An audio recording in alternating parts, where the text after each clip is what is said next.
Welcome everyone, and today I have the absolute pleasure of interviewing one of my professional idols, I would say, it'd be fair to say.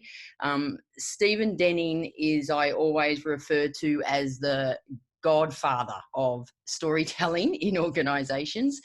When I first left National Australia Bank almost 15 years ago and was thinking of doing storytelling, the first book I read was Steve's The Leader's Guide to Storytelling, and this is just one of his many books he wrote. Steve, you started with the Springboard, you've done storytelling in organisations, you've done Squirrel Link, The Leader's Guide to Storytelling, The Secret Language of Leadership, The Leader's Guide to Radical Management, and your most recent one, The Age of Agile. So it was with great pleasure I welcome Steve. Thank you for joining us today. Thank you, Gabrielle. Yeah, and Steve is coming from his hometown in Washington, D.C. So, Steve, I wanted to ask you, how did you get into storytelling? I mean, because you were into storytelling well before anyone else. So how did you sort of start to realize the power of story? Well, it's a strange story. My home begins in my hometown, which I would regard as Sydney, not yeah, you were born in Sydney. Born in Sydney. I grew up there, and I studied psychology and law at Sydney University, worked as a lawyer in Sydney. And then I studied some more law at Oxford University, and I joined the World Bank. And I was a very left-brain, analytic kind of person. Clear, crisp, succinct, bottom line. That was me. And as you probably know, big organizations just love that kind of person. They do. The exact antithesis of a storyteller. And so I, as the left brain analytic person, climbed up the managerial ladder in the World Bank and eventually became director of Africa region. And Africa region handled about a third of the lending operations in this big organization. So I beginning to think this was a pretty important kind of position. But then as things happen in big organizations, the scene abruptly changed. The president of the World Bank suddenly died. And my boss unexpectedly retired, and somebody else was appointed to my position. I see things not going too well for me now in the World Bank. So I went to see the top management and asked them, do you have anything in mind for me? Not really, they said, not really. That happens in big organizations. But I pressed them quite a bit, and eventually they said, why don't you go and look into information? Information in 1996, when we were there, was like the garage or the cafeteria. So I was not being offered a promotion. I was being sent to Siberia. And so I looked into information, and we were drowning in information all over the place. Couldn't find anything. Obviously had to clean this mess up. And I said, well, that would save us money, but it wouldn't solve our problem, which was to find our role in life. Because the World Bank, people were asking, why do we need the World Bank? Big lending organization, private sector now providing all this money. Why don't we close the World Bank down?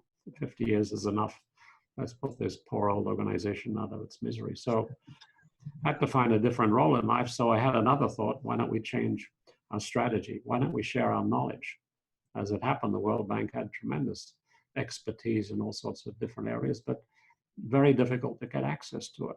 So I said, why don't we share our knowledge? And I thought this was actually a pretty good idea. So I set out without having any position, and in the process of being kicked out of the World Bank, to try to change the strategy of the organization. So nothing to lose, hey?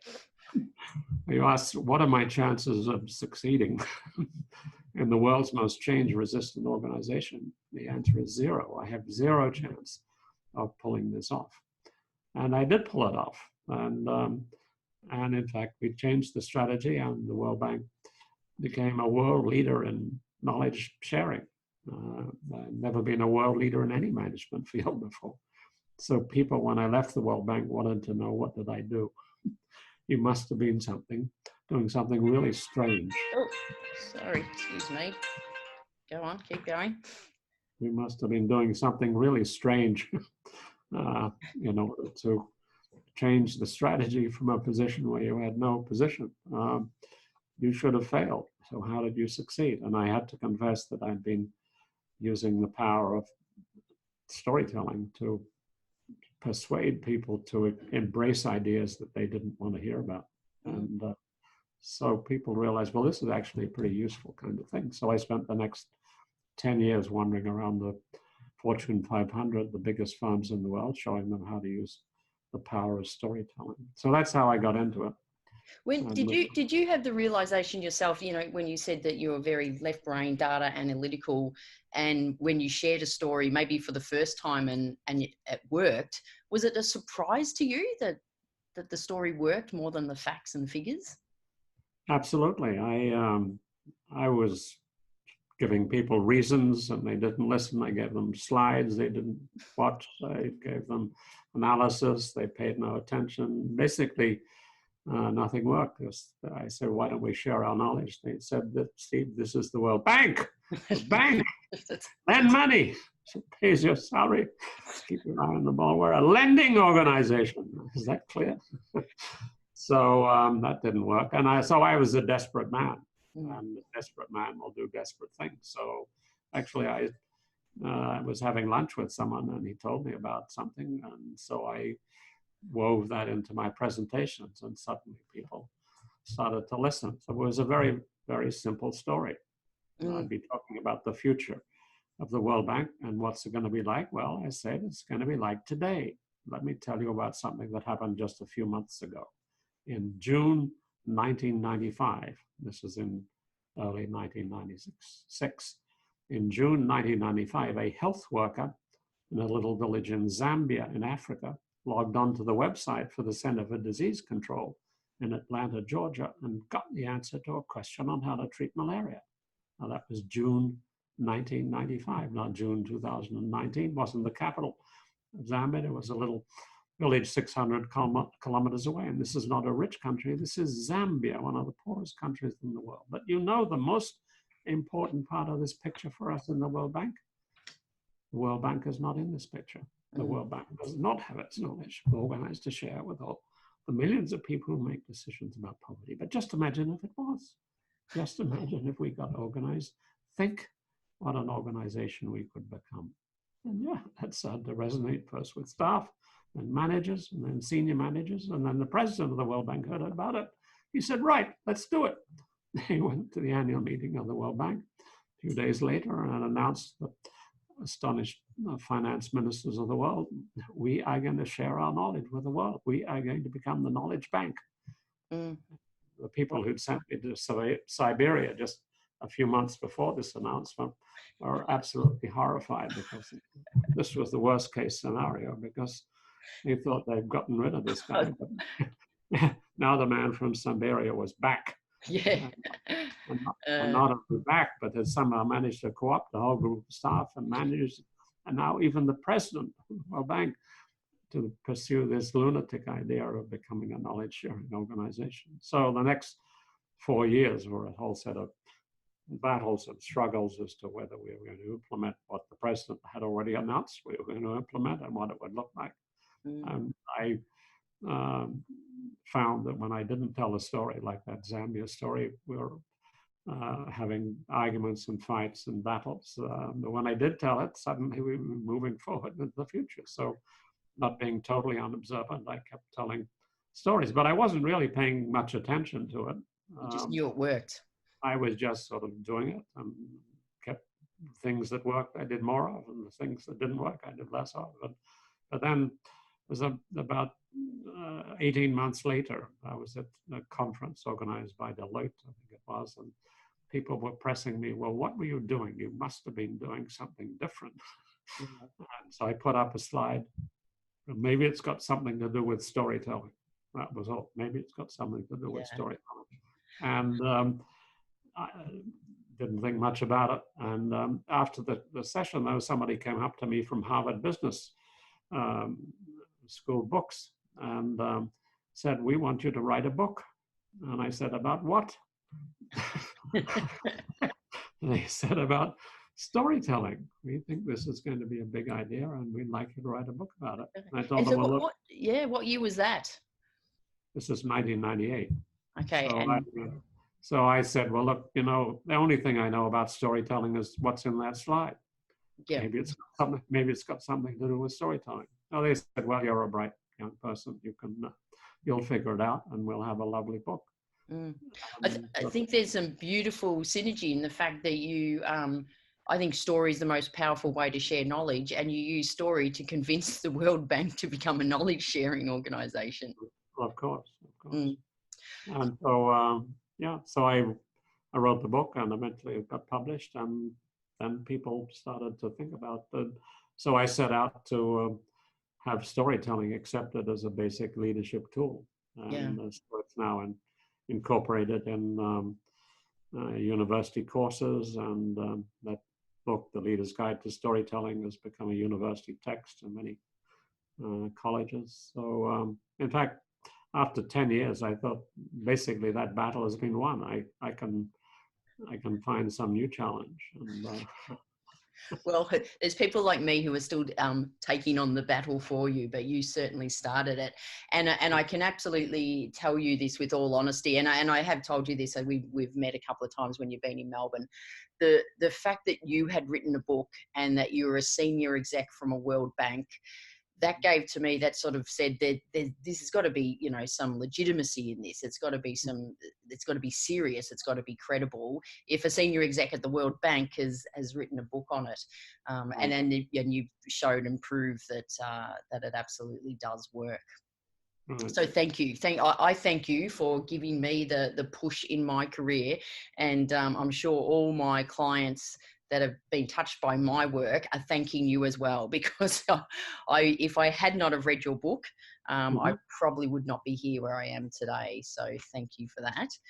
How have you noticed? I mean, you're right. You started to, you know, back then to get storytelling seen as a legitimate leadership skill and communication skill, which it has now. It has been rightly seen that. How have you seen storytelling change? Because it's actually quite popular at the moment, and to me there's a concern that people are using the word story when they're actually not telling a story. Have you got any thoughts on where storytelling's heading?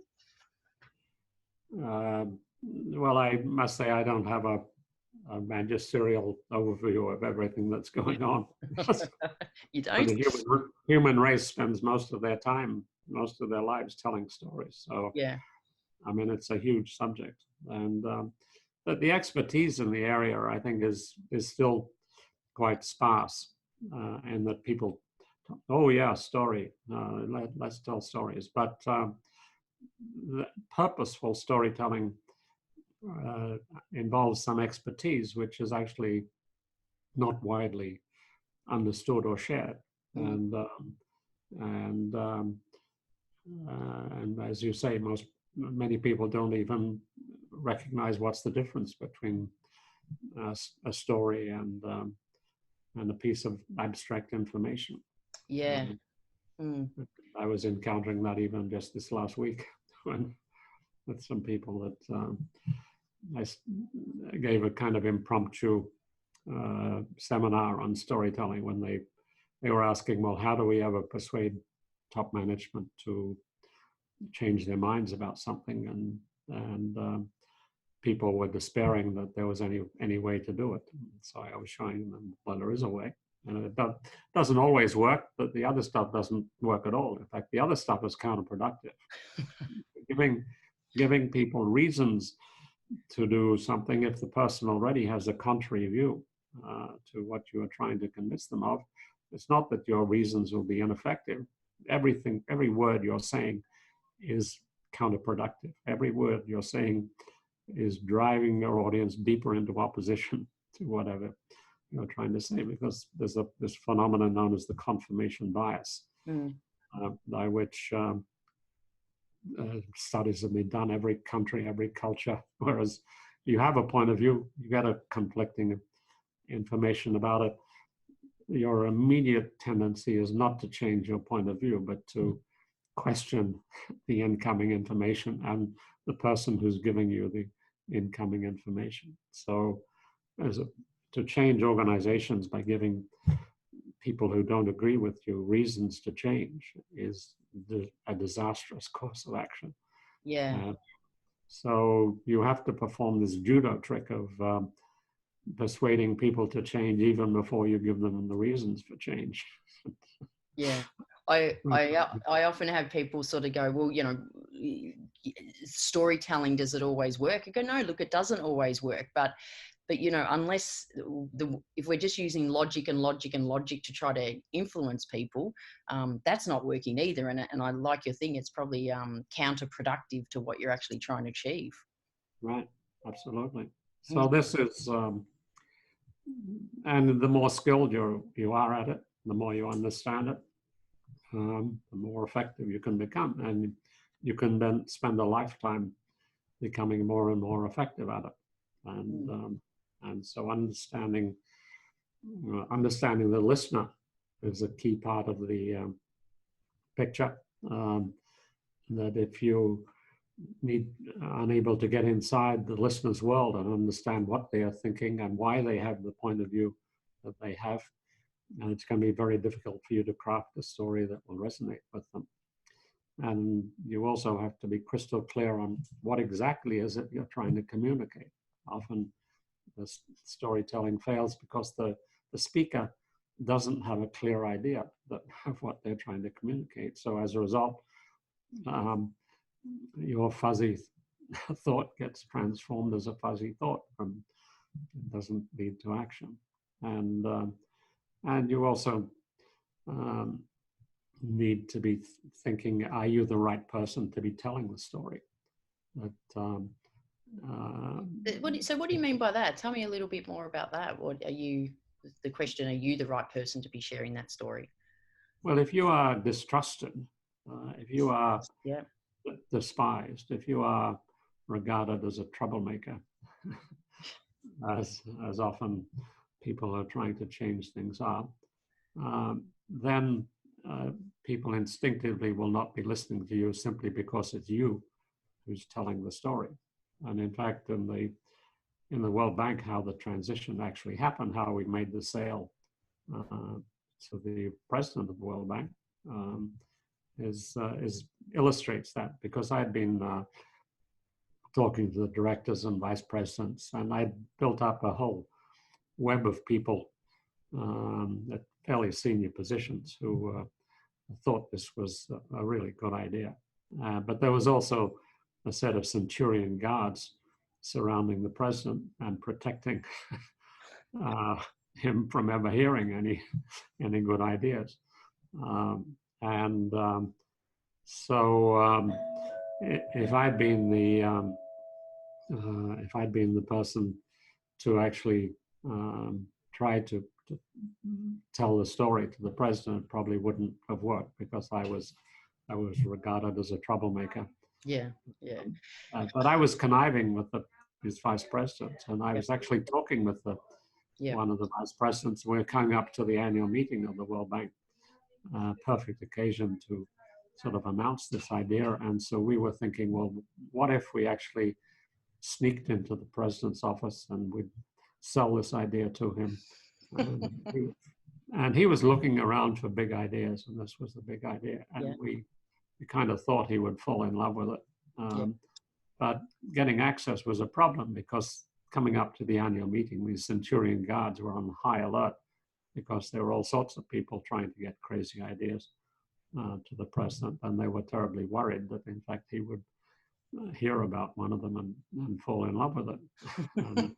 So there was a real chance we would get caught, and there would be punishment and sanctions and hangings and executions. You took the risk anyway. We were just deciding, well, it's too dangerous right now. So what we'll do is we'll wait till after the annual meeting, and they're no longer on high alert. Then we'll sneak in and we'll make the sale. And just at that moment, as it happened, in this vice president's office, the phone rang, and who should it be? It happens to be the president of the World Bank, who knew and liked this vice president and trusted this vice president. And he said, look, I'm sitting in a traffic jam in a taxi in New York, and I'm reading the draft of my annual meeting speech, and it's bullshit. There's not a single idea in it. Surely, in the whole World Bank, there's at least one good idea. And the vice president said, well, as a matter of fact. Funny you should say that. Let me tell you about it. So 5 minutes, 10 minutes, 15 minutes. He said, yeah, that's pretty interesting. He went to dinner that night, tried out the idea on his dinner guest. They said, it's fabulous, go for it. And he came in next day and ordered the vice president and me to draft his speech for the board of directors, which he gave. And then a week later, he's giving that speech to the annual meeting, the finance directors of the world, Wow. finance ministers of the world. And of course, the Centurion guards are apoplectic because this was exactly the thing they were trying to avoid. And yet it had happened. But you see, if I'd told the story, if I'd tried to get to the president, he didn't trust me because the Centurion guards had told him I was terrible trouble. Yeah. And so finding the right person to tell the story is often the trick.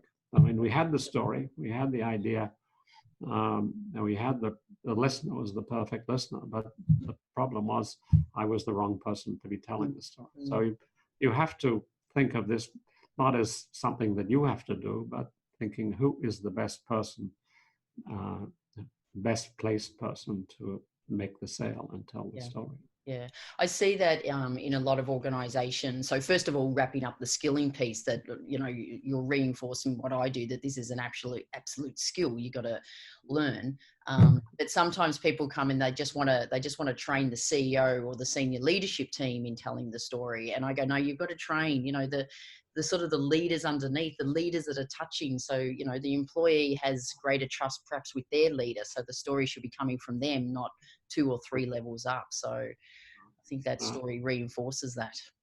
Yeah. How did you feel, Steve? How did you feel when, when you're sitting in the office and your idea got up? That must have been just such a special moment for you, was it?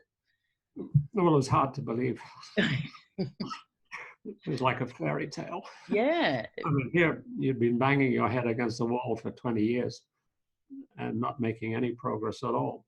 And suddenly there's the president telling the finance ministers of the world, this is the future. This is the way it's going to be. And, yeah. Well, wow. Did you keep pinching yourself? Like you must have thought, this is not real. I'm going to wake up at some stage.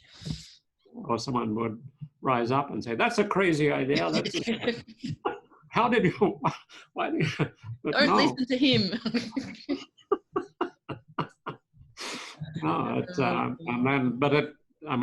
battles didn't end. I mean, the fact the president had announced the thing, it simply went into a different kind of mode to try to undermine it. So the next 4 years were a whole set of battles and struggles as to whether this idea was going to be implemented or not. Yeah, excellent. So you had to keep telling stories in order to. Yeah, that's the other thing too. The stories don't just end on one story. You got to keep sharing them. Keep sharing them. But on the other hand, I mean, 4 years we only had 6 stories. Not like we had 1,000. Yeah. 1,000 stories. You just keep using those same ones. Because the funny thing about this particular kind of story, what I call the springboard story, is that it's not your story at all. That is doing the work. The way the work is, the person is telling themselves a story. It's the little voice in the head. When people say, well, what do you mean by the little voice in the head? That's what I mean. The little voice that just asked, what do you mean by the little voice in the head? When I'm talking to you, I mean, the little voice in the head is going on all the time. Oh, this is interesting. Oh, that's boring. I mean, why did I ever get in this conversation? Oh, this is really exciting. I want to hear more.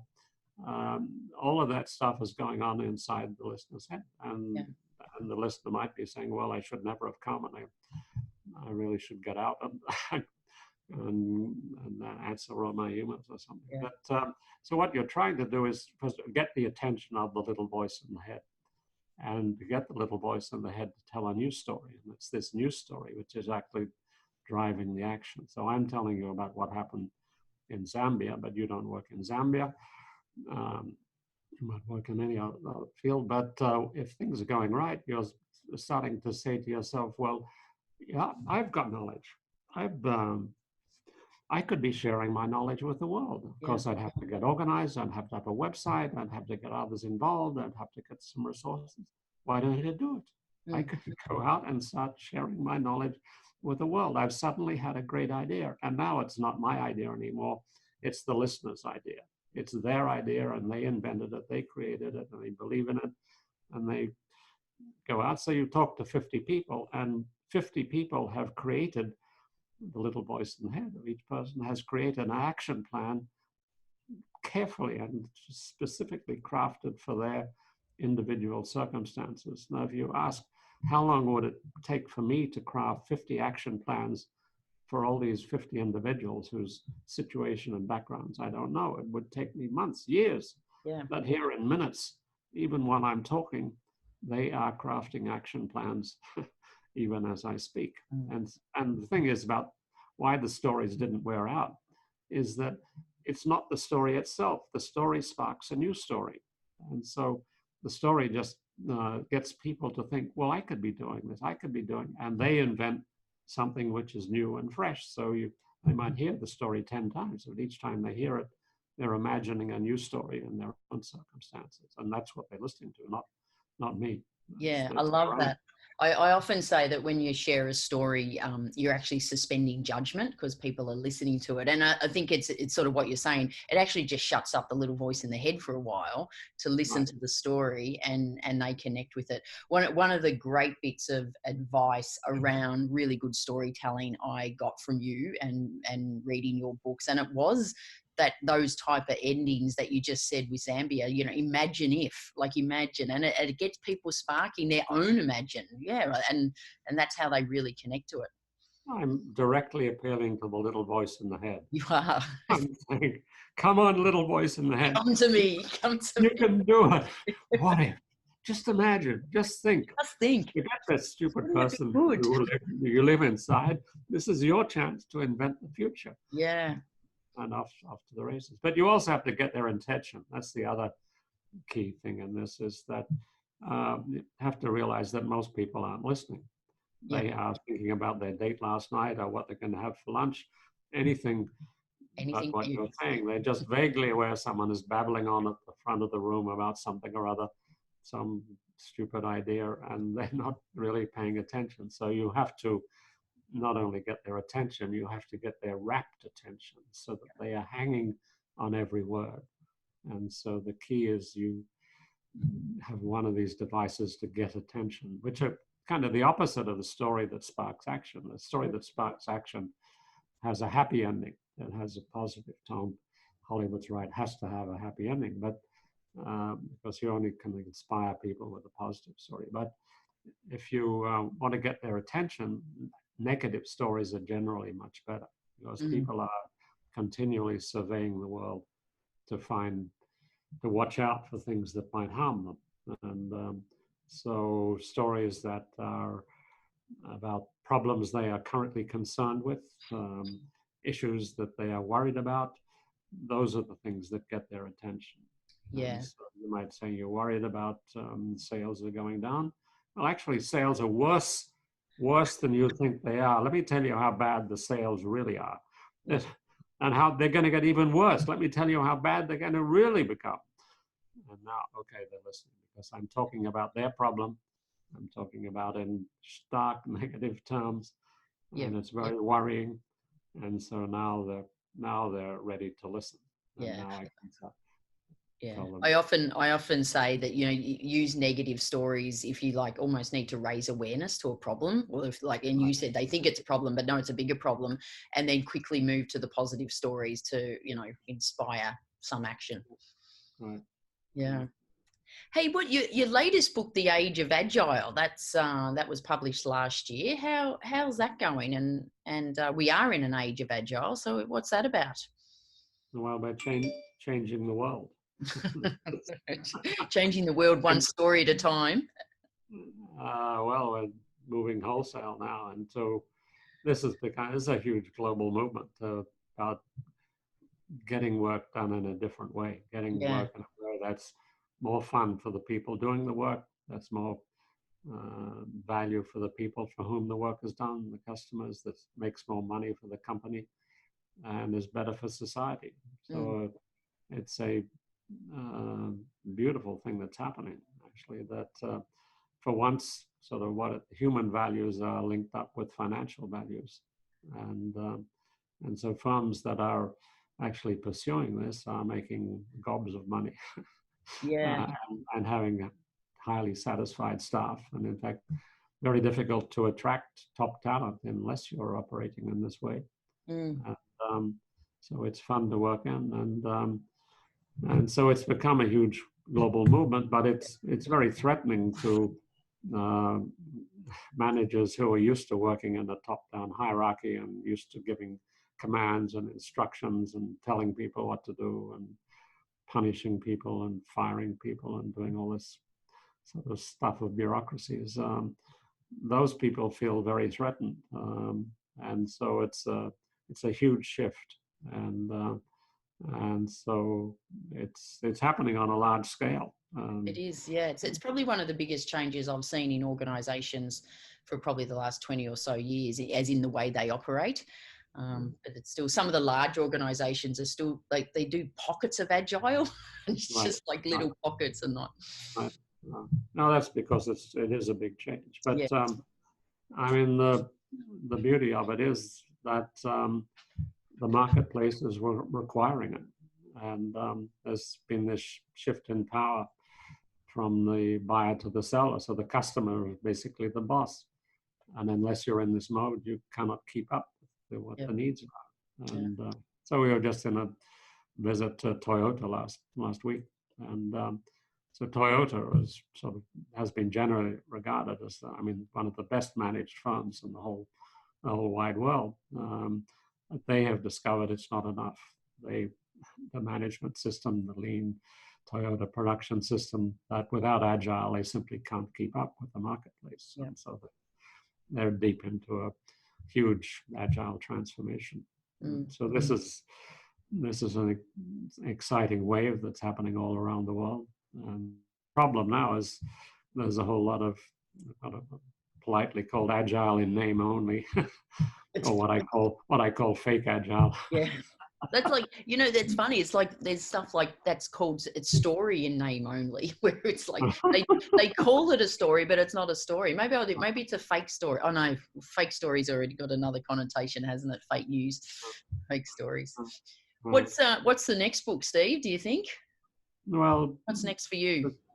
Well, I mean, the age of agile was fairly large in scope, but this is really something that I believe will change the whole of society, and that every organization, every government department, every commercial organization will be involved in this change. And so sketching out what this looks like and how it's different, and why it's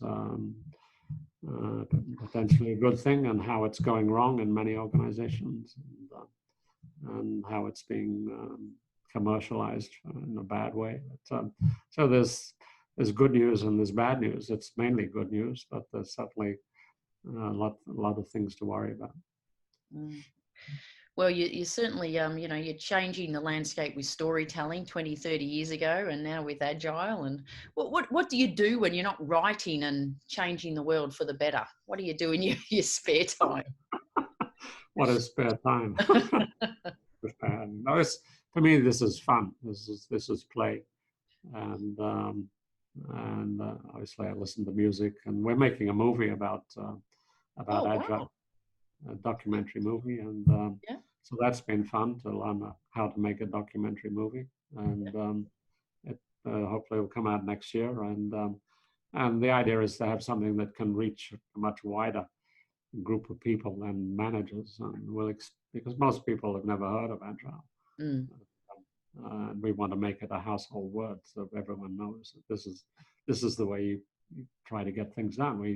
The movie will have a family of, they have 6 kids, and they manage their family with agile. And so, like, Well, I that mean, sounds amazing. managing 6 kids is a handful, and they do it. And so they have kids range from at 4 years to 22 years, and so it's a wide range, and the kids love it. I mean, I'd met the guy, and he told me, "Oh, the family loves it." Family. I thought, "Oh yeah, let's see.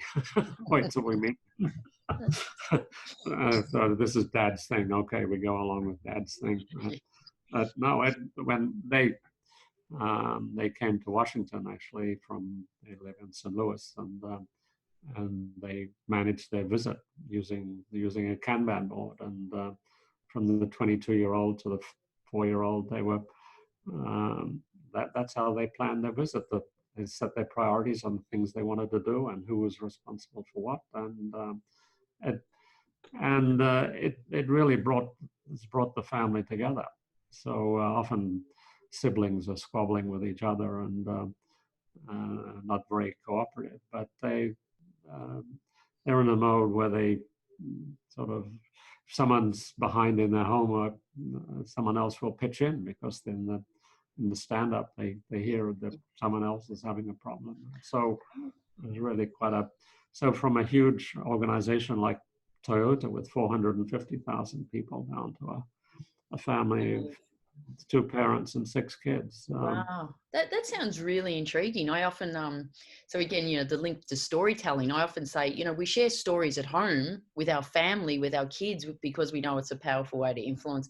Let's do it in business. And you've done that. And now you're taking something that really works in business and taking it to the family. So it's, I look forward to seeing that documentary when it comes out.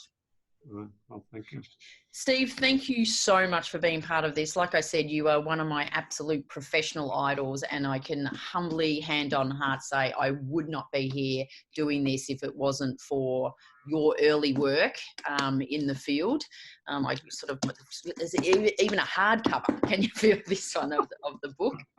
So thank you so much. And, on behalf, like I said before, on behalf of me and on behalf of all the clients that I have helped through Story, a huge debt of honour goes to you for your early work in pioneering what is absolutely a key leadership and communication skills. So thank you very much. And I wish you all the best with your new documentary and all the other work you're doing. Thanks so much. Appreciate it. All the best. Thanks, Steve.